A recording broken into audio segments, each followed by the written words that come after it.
Hello there you guys, welcome to one of my videos. This is your Everton Manchester United preview. It's the Carabao Cup quarter final.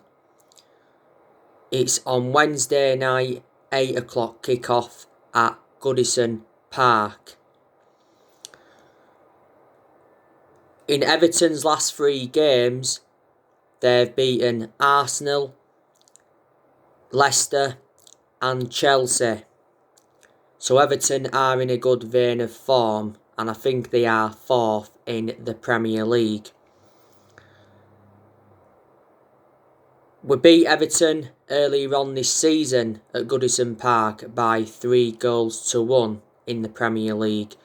Bruno Fernandes scored 2 goals and Edinson Cavani scored. That was his first goal for Manchester United. Now we progressed to the Carabao Cup quarter final by beating Luton in the 3rd round 3-0, and we beat Brighton in the 4th round 3-0. The Carabao Cup is a chance of us getting some silverware on the board. The last time we won the Carabao Cup was back in 2017. Everton have got a very, very good manager in Carlo Ancelotti. Carlo Ancelotti has been at Everton now for a year or something like that. Carlo Ancelotti has won around 15 major honours in his managerial career, so he has got a good pedigree behind him. Before Everton had Carlo Ancelotti, they had Duncan Ferguson in on a temporary basis. Don't forget, before that they had Marco Silva, but Everton sacked Marco Silva. One point they had Roberto Martinez. I thought they was very consistent under him. They did have David Moises. He endured around, 11 years with Everton. Everton have got quite a few players injured. Obviously Fabian Delph's out with injury. Andrea Gomez is out. James Rodriguez is out. Lucas Ding's out. Allen's out. And Gabbymin's out. But Everton have got some good players in their team. Obviously they've got Dominic Calvert-Lewin. He's one of their key players. They've got that Bernard. He's one of their key players. You know, Richie Arledson. He's one of their key players. They've got Alex Iwobi. They've got Sigurdsson.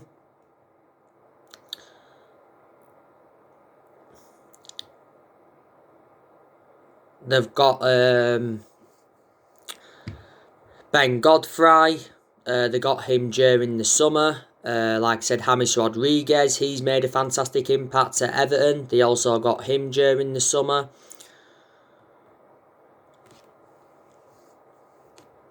Allen, they got him during the summer.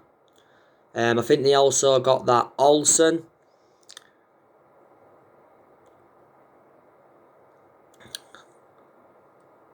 They've got Yerry Mina. They've got Michael Keane. He's a former Manchester United player.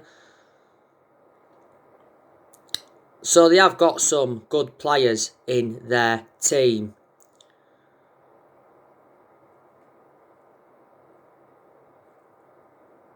Before, Everton had Idrissa Gueye.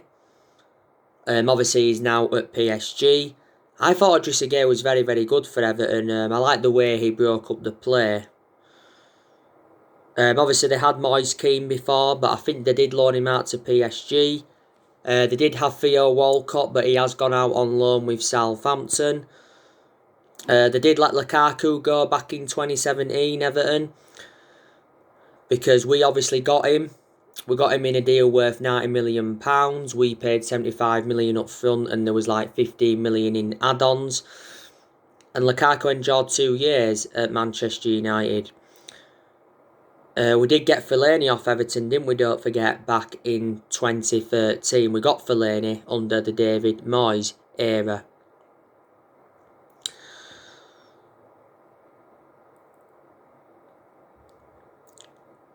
Now, we're coming into this game on the back of a 6-2 victory against Leeds. Got to be the best performance of the season. Scott McTominay, he scored 2 goals, also got an assist. Bruno Fernandes, he scored 2 goals. One of them came from the penalty spot. Daniel James got his name on the score sheet, and Victor Lindelof scored. Anthony Martial got 2 assists in the game. Leeds' 2 goals obviously came from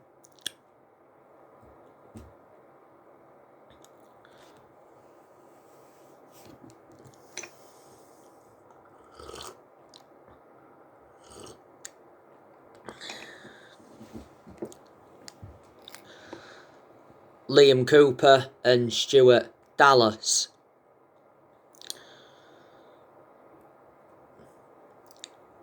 So we will have a lot of confidence going into this game against Everton.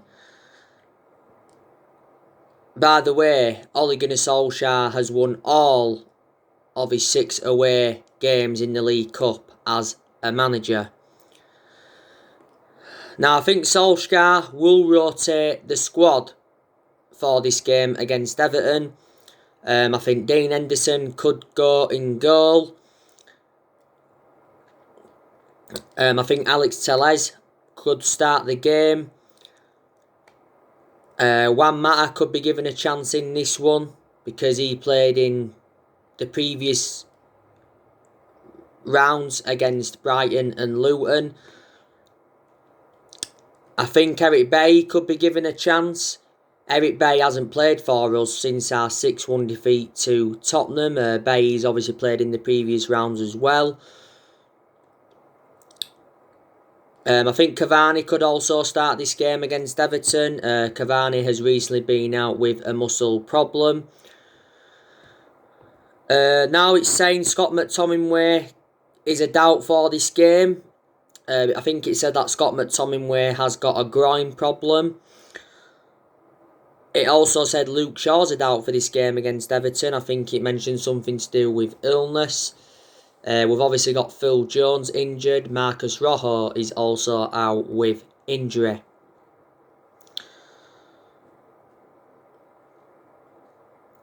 So yeah, I think Mason Greenwood could also play in this game because he didn't play any part against Leeds.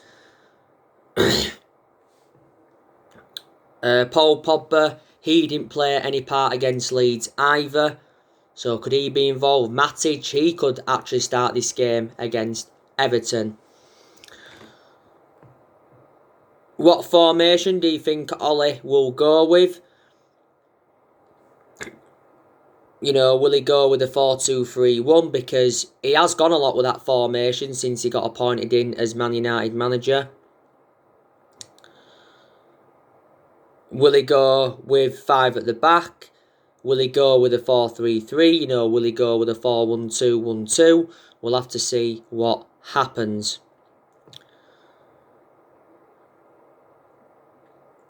Now, we have been beaten at Goodison Park, though, quite a few times in recent years. And don't forget, we lost there 4-0 back in, was it April 2019? Obviously, we had Ole. We still got Ole now. We lost there 3-0 under the Louis van Gaal era. And we lost there 2-0 under the David Moyes era.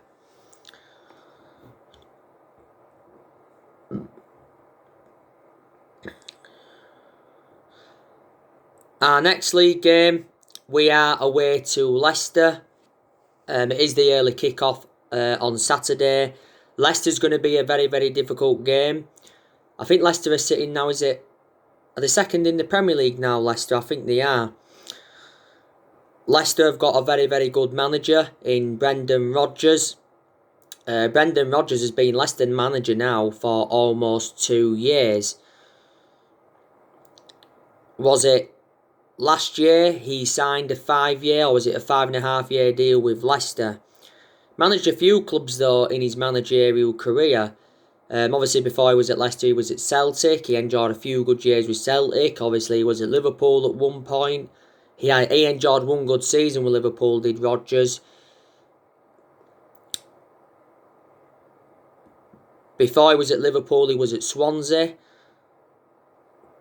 Obviously managed Reading and Watford before. And I think he managed the Chelsea youth when he was obviously a lot younger. Brendan Rodgers has made quite a few signings at Leicester. Obviously, he was the one that brought Dennis Pryor in. He brought Youri Tielemans in. He brought James Justin in. He brought Perez in. He brought Fofana in. Did Leicester get a few players on loan as well? Obviously, one of Leicester's key players is, Jamie Vardy. Obviously, that Iheanacho doesn't seem to be a bad player for them. James Maddison, he's also one of their key players. We was in for James Maddison at one point, don't forget. Ndidi, I've also got to say, he's one of their key players. Fuchs, he's quite good. Johnny Evans, on Saturday he will be reuniting with Manchester United. Obviously they've got Peter Schmeichel as their goalkeeper. Leicester have let quite a few players go though, and quite a few good players. Obviously they lost Harry Maguire, they lost Ben Chilwell during the summer to Chelsea, they lost the likes of N'Golo Kante and Danny Drinkwater to Chelsea, lost Riyad Mahrez to Manchester City in, was it the summer of 2018? We did beat Leicester last season twice. We beaten them at the King Power 2-0. That was the end of last season. And we're beating them 1-0 at Old Trafford. Now after Leicester, we are at home to Wolves. And then after that it is Villa on New Year's Day. So games are coming up thick and fast for Manchester United. Aren't there? And on my next video, I will be giving you my starting 11 prediction ahead of our game against Everton on Wednesday night. Now, I want to delve into some transfer news. So, according to the Daily Record, Manchester United have begun talks to sign Moises Caicedo in January. West Ham have also been in talks over possibly signing the player. Now, Moises Caicedo plays for Independiente del Valle. I think he made his debut around 14 months ago. They do value the player at around £5.5 million, but it's likely that Independiente del Valle will demand around a 20% sell-on clause. And he recently confirmed in an interview, did Caicedo, that his favourite club is Manchester United, and he said he wants to follow the footsteps of Paul Pogba. He is only the age of 19. Obviously, Ole Gunnar Solskjaer, since he's taken over the reins at Man United, he's obviously had the habit of bringing young players in. We've obviously got Facundo Pellistri. Facundo Pellistri has not yet made his first team debut for the club, but he has been playing for the under-23s. We paid, was it around £9 million for him from Penaril. We've obviously got Amad Diallo Traore. He will be joining the football club in January.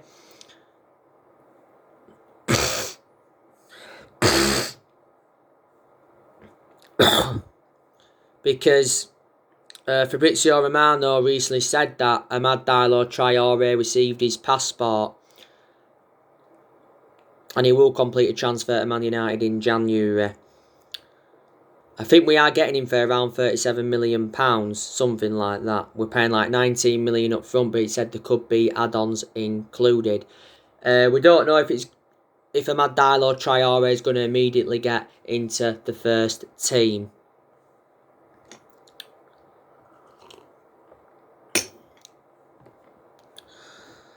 Obviously, there has been a lot of players on our agenda. I recently gave you the news, didn't I, on David Alaba from Bayern Munich. I think we've stepped up our interest in him. Jack Grealish, we've obviously revived our interest in him. I've heard that Man United are in talks over possibly signing him. I think we're going for Jadon Sancho next year, because don't forget, during the summer he was our number one priority target. I think we could possibly go in for Erling Haaland next year as well. Dayot Upamecano, don't forget he's available for around £37 million next summer.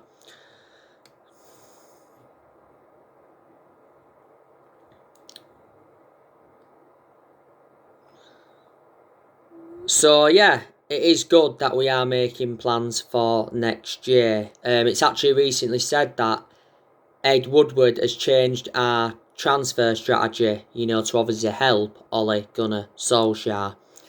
Woodward has come out several times to support Solskjaer. Despite us obviously having a poor start to the season, and despite us getting knocked out of the Champions League. But Solskjaer does need more backing at the football club, because during the summer transfer window we missed out on all of his priority targets, but none of our managers have been backed enough since Sir Alex Ferguson left. And this is one of the main reasons why the board's been one of the biggest problems at the club for several years.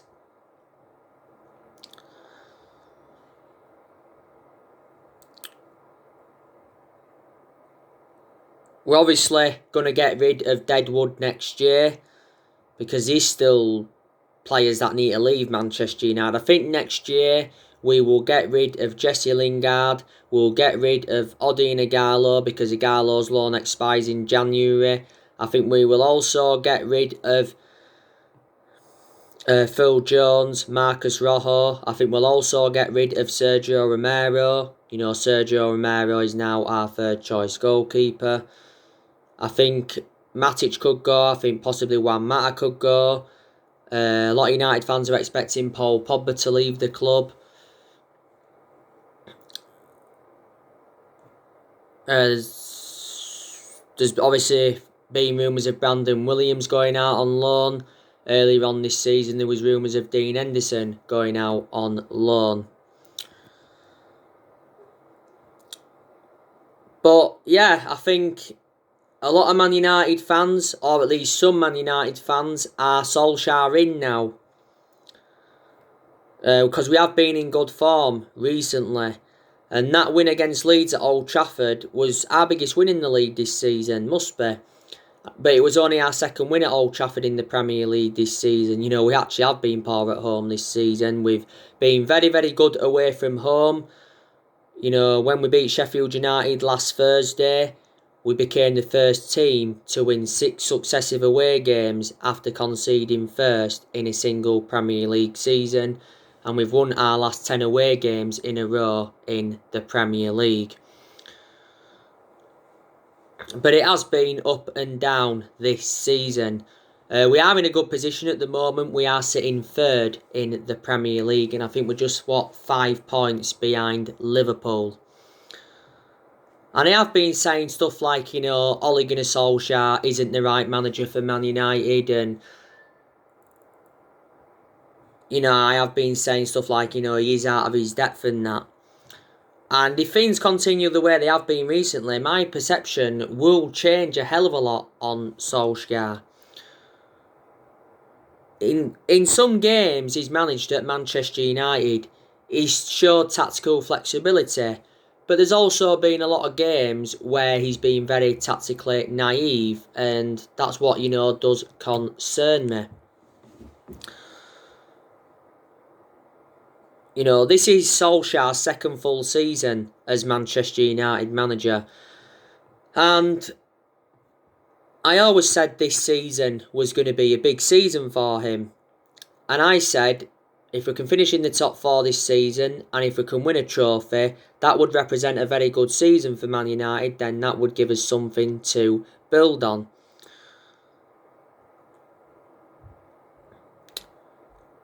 Wouldn't it? I don't think we'll win the league though this season, but we asked what? Yeah. But we are certainly in this title race. Definitely. Solskjaer said we don't talk about a title until like March time. But like I said to you this morning, 21 is coming for Manchester United. It may be next season or it may be the season after. We haven't won the Premier League since 2013, so we haven't won it now for around 8 years or so. Ole Solskjaer has managed over 100 games as Manchester United manager in all competitions. And he's under contract with the football club until 2022. Certainly Solskjaer will be Man United manager in the new year, because his job's safe until at least the new year. Could still be Man United manager at the end of the season, because a lot of pressure has eased off on him now. Quite a few times he's been under pressure at Man United, because obviously there has been talks of Mauricio Pochettino coming in. There's been obviously talks of Massimiliano Allegri coming in a couple of times. A few weeks ago, Julian Nagelsmann was on our agenda. Thomas Tuchel, he was on our agenda at one point. Now, like I've said to you, no manager at Manchester United will replicate Ferguson's legacy, or they won't last as long as Ferguson did.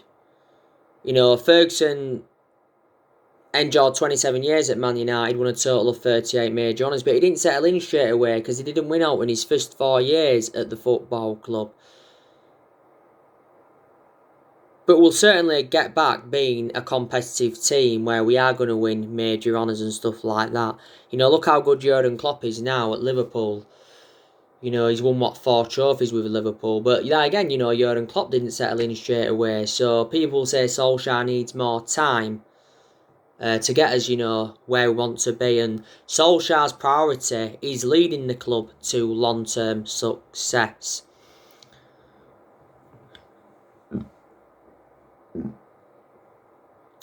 Ole has spent over £200 million since he became Manchester United manager. And he's endured 4 transfer windows at the football club. So the January transfer window will be his 5th transfer window as Man United manager. We've also seen a lot of players depart the club since he got recommended in. Ole did well last season, his first full season, got us to 3 semi-finals, got us qualification for the Champions League, and also got us 3rd. I also like the way he has promoted the youth. We've enjoyed very good periods under him, and we're enjoying a good period now, to be fair, in the league. Don't forget as well, went on a 19-game unbeaten run in all competitions last season. We was 14 unbeaten in the Premier League.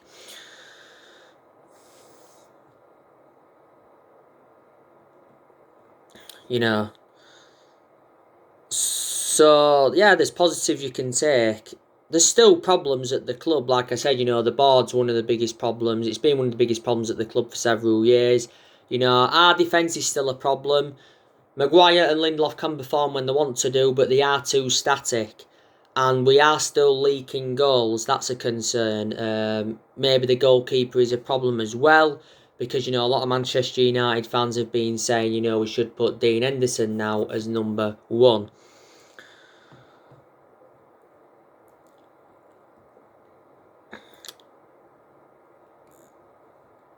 But in the last 8 years, Manchester United have been playing catch-up, like I've said to you. We've only won 4 trophies since Ferguson left, and that was the FA Cup under Van Gaal and the Europa League, the League Cup and the Community Shield under Jose Mourinho. 3 managers have been sacked since Ferguson left, Moises, Van Gaal and Mourinho, but we're not really known as a sacking football club, are we? We spent over £1 billion on players in the last 8 years. And we've brought around 36 players in since Sir Alex Ferguson left. I think it would be very beneficial as well if Manchester United could get a director of football in, because that's one of the structural changes that we need at the club. We've been in the process of trying to get a director of football in now for like the last 3 seasons. At least. So, yeah.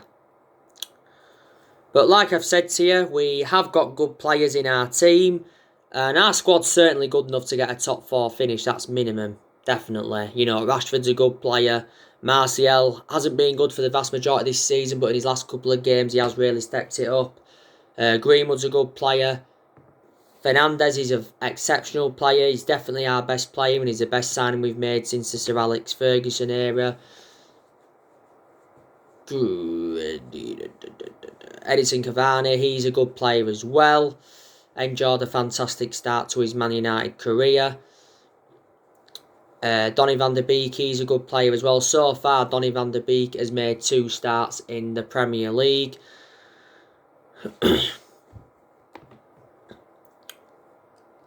I think Fred's a good player. He's proven that this season. Pogba's been good recently, to his credit. But analysing the vast majority of his career at Man United since he rejoined, he has been inconsistent. I think McTominay's a good player when he wants to be, proven that against Leeds. Luke Shaw's good. My only element of concern about Luke Shaw is that he's injury prone. I think Tellez, he's enjoyed a fantastic start to his Manchester United career as well. Like I said, Harry Maguire and Lindelof are good when they want to be. And Wan-Bissaka's very, very good. He's enjoyed good games this season for Man United. Juan Mata, he's been quite good in quite a few of the games he's played in this season. Give David De Gea credit because there's been games this season where he has made fantastic saves. So credit him for that. So anyway guys, that's everything to update with today. I might do a start line prediction after this video. Drop your comments, likes below on the channel. If you do, consider subscribe as always and take care. God bless. See you all again very, very soon.